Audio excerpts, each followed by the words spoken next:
I just want to squash this idea that the myth that your systems need to be perfect right out of the gate. When you're creating systems, just capture what you're doing. We'll look at setting the baseline. We'll get you some basic metrics to get an idea of what's going on in your business, and then we'll start to solve problems as they start to pop up, as opposed to trying to make things just right and perfect. That where I think people get stuck with this idea, and why I put it last in the systemology process, is that thing I mentioned right at the start of the day. They look at McDonald's and they say, I want to be systemized like that. They'll read the E-Myth or some books that talk about systemization. They're talking about, you know, the colour of shirts and what do we upsell, fries or Coke.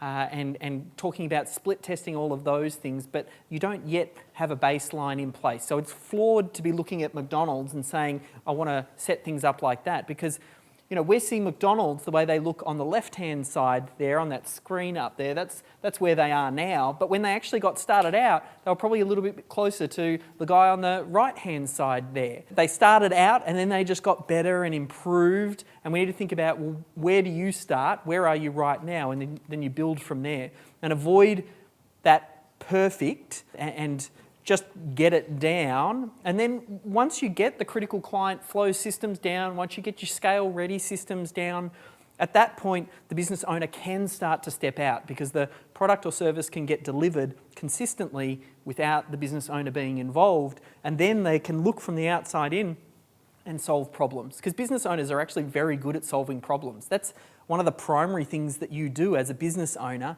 is solve problems.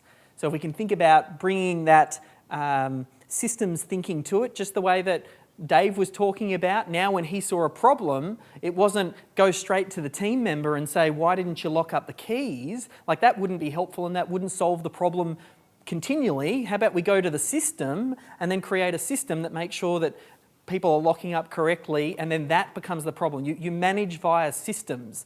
The system is the problem and the system is the solution as well.